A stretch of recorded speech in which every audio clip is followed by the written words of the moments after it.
Mais uma vez, boa noite a todos. Queria agradecer vocês pela presença, em especial aqueles que estão vindo pela primeira vez na nossa casinha. E é uma alegria a gente poder falar um pouquinho do Evangelho de Jesus. E a preleção dessa noite a gente vai falar sobre o capítulo 9, Bem-aventurados os brandos e pacíficos, porque eles herdarão a terra.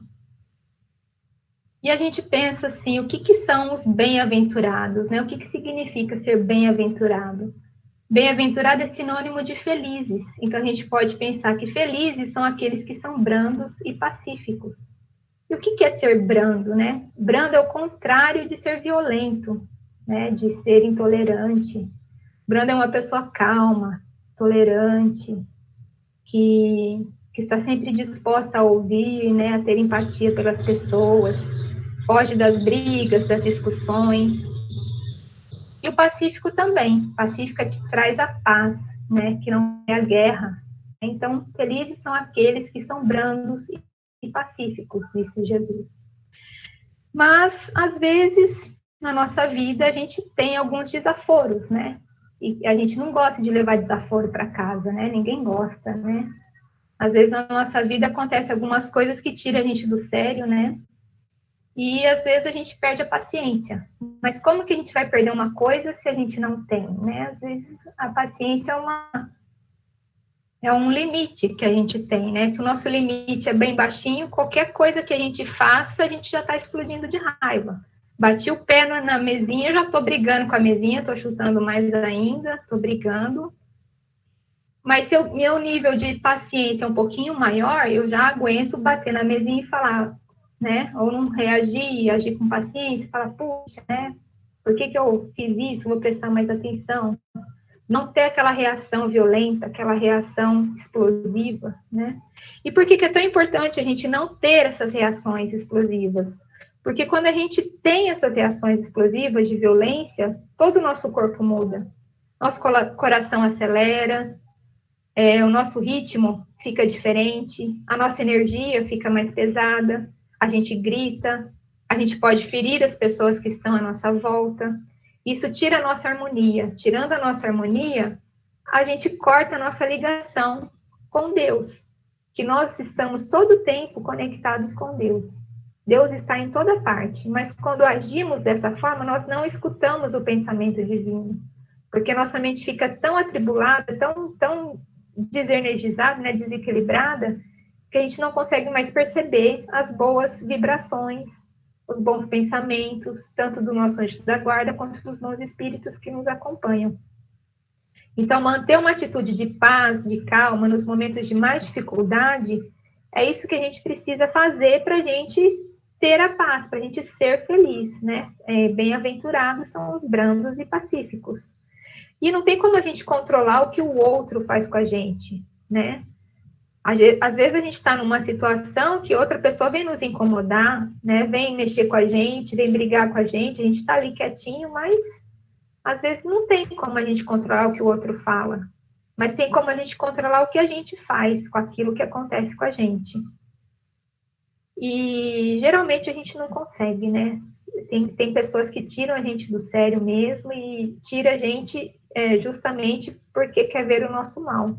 As pessoas que vêm brigar com a gente, eles querem desestabilizar a gente. Então, primeiramente, a gente tem que agir com inteligência, né? Por que eu vou sair do meu estado de equilíbrio, né, para entrar na mesma vibração de uma pessoa que está querendo que eu caia, né? Está querendo me ver infeliz. Então, a primeira coisa é a gente pensar nisso. E tem uma historinha que é de um sábio que morava numa tribo indígena. E ele era uma pessoa muito calma, muito serena. Ele tinha paciência com tudo, ninguém tirava ele do sério. Ele era uma pessoa extremamente bondosa. E um dos discípulos dele perguntou, né, por que ele era tão paciente, né? Como que ele conseguiu alcançar essa iluminação, né? Ter esse equilíbrio. E ele falou que dentro dele havia 2 cachorros. E os 2 brigavam muito. Um era extremamente bondoso, generoso. E o outro cachorro era extremamente mau. Não era bondoso. E eles brigavam o tempo todo. Aí o discípulo discípulo perguntou para ele, mas se eles estão brigando, quem que ganha essa briga? E o sábio respondeu mais sabiamente ainda que quem ganha a briga é o cachorro que ele mais alimenta. Aquele que ele mais alimenta é que vai ter força para conseguir destruir o outro. Então, se ele alimenta o cachorro da bondade, do equilíbrio, da paz, esse vai ter mais força sobre o outro, né? Se ele não alimenta o ódio, se ele não alimenta a raiva, se ele não alimenta a vingança, o que sobra é a paz, é o equilíbrio. É como Jesus falava, né? Não tem como a gente colocar água limpa num jarro sujo. Primeiro, a gente tem que limpar o jarro, jogar bastante água no jarro para depois ele ficar com água limpa. E o que é essa sujeira? É a nossa raiva, o nosso desequilíbrio, a nossa violência. A gente tem que jogar água limpa para tirar isso. O que seria água limpa? Ter atitudes de paz, ter atitudes de bondade, né, de empatia com as pessoas. Muitas vezes a gente erra, né, por desconhecimento. E depois que a gente erra, a gente tem um arrependimento, não tem? Acho que todo mundo já se arrependeu de alguma coisa que fez. E o que significa esse arrependimento? A gente sabe que a gente fez uma coisa errada. E se a gente pode errar, por que o nosso próximo não poderia também errar? Então, se a gente tem erros, por que eu não vou perdoar os erros que as pessoas fazem comigo, né? Isso tem até na oração, né, que a gente faz para Deus, perdoar da mesma forma que houver desperdoado. Então, se eu cometo erros, quando uma pessoa cometer um erro comigo, eu não vou brigar com ela, eu não vou descabelar, né, colocar mais lenha na fogueira. Eu vou oferecer o perdão, a empatia, né? E daí tem nesse livro que eu li para vocês agora no início, Vigiai e Orai, tem uma passagem aqui que fala sobre as provocações. E daí ele fala, não aceite provocações, tome a iniciativa de encerrar qualquer discussão. Então, se tem uma discussão, não está indo bem, cabe a nós encerrar essa discussão, né? Não leves adiante o bate-boca. Bate-boca a gente não consegue convencer ninguém. Eu não vou mudar a opinião da outra pessoa, a outra pessoa não vai mudar de opinião porque eu estou batendo boca com ela. Né? O que o diálogo fraterno não resolve, a discussão só complica. A gente começa a gerar inimizades com essas discussões, né? O silêncio e o tempo são os grandes aliados da verdade. Muitas vezes, silenciar é a melhor resposta. Se alguém falou alguma coisa que a gente não gosta, se alguém fez alguma fofoca, não vai lá tirar satisfação com a pessoa, né? Deixa a pessoa. A sua vida vai provar a sua atitude, a sua vida vai provar aquilo que você é, não suas palavras, né? Então, não pretendas impor-te a ninguém. A gente, muitas vezes, quer que as pessoas pensam como nós. Mas cada um está no estágio evolutivo, cada um tem sua maneira de pensar. A gente não, da mesma forma que a gente não gostaria que as pessoas se impusessem a nós, nós também não podemos impor as nossas vontades, né, as nossas ideias para as outras pessoas. Consome-se muita energia em conversação inútil. Se alguém te interpreta equivocadamente, se alguém não entendeu aquilo que você falou, não te expliques além do necessário. Não fica querendo se justificar. Você já deu sua resposta. Bom, meu amigo, não foi isso que eu quis dizer. Você me desculpa. Pronto, basta. Ninguém precisa se humilhar, né? Pedir o perdão da pessoa. Desculpa, você entendeu errado. Não. Explica para a pessoa. Desculpa, não quis te ofender. Mas não te expliques além do necessário. Quem levemente abre a porta em vigilância termina por escancará-la. E o que seria essa vigilância? Seria a gente cair justamente no desequilíbrio, na violência, na raiva. Por que isso? Vocês já pensaram que é muito fácil a gente ser brando e pacífico na casa espírita? Quem chegou a frequentar a casa espírita, a gente nunca passa raiva, né, na casa espírita. Tá todo mundo em paz, todo mundo sorrindo, a gente se sente bem na casa espírita. E por que isso? Porque a casa espírita é um lugar protegido, é um lugar de oração, é um lugar onde tem bons pensamentos, onde os espíritos iluminados estão lá fazendo o seu trabalho de purificação, né, de auxílio às pessoas sofredoras. Então, a gente se sente bem porque a gente está auxiliado pelo plano espiritual. E se a gente faz alguma coisa que tira o nosso equilíbrio, que traz a raiva, traz a violência, o que eu estou atraindo com isso? Meu padrão já caiu. Eu já comecei a gritar com alguém e pronto, os bons espíritos já se afastam. O que eu vou fazer aqui? Eu não consigo nem falar com a Aline. Ela está tão fora de si que não adianta eu falar para ela, Aline, calma, porque ela não vai se acalmar. Então, o que eles fazem? Eles se afastam. E quem que chega do lado? Quem quer ver o circo pegar fogo, né? Aqueles nossos irmãozinhos que torcem para a gente cair.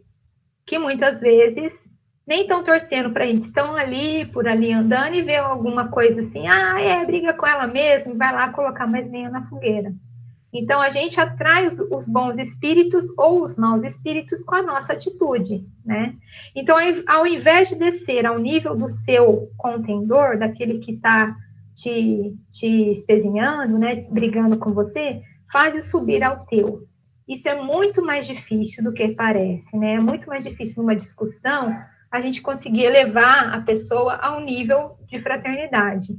Então, muitas vezes a gente encerra a discussão por ali. É difícil fazer isso, mas a gente tem que começar, né, um passinho por vez. E isso é uma atitude que a gente tem que ter coragem de fazer isso. A gente precisa se esforçar, prestar atenção nas nossas atitudes, na nossa reação. Se eu estou sentindo que eu vou perder a calma, que eu vou estourar, tentar pedir auxílio a Deus, né, ao seu anjo guardião, tentar fazer uma oração naquele momento, mentalmente, né, para sair daquela situação de violência, tá? Então, nós precisamos ser mais tolerantes com os erros dos outros, porque nós mesmos temos os erros.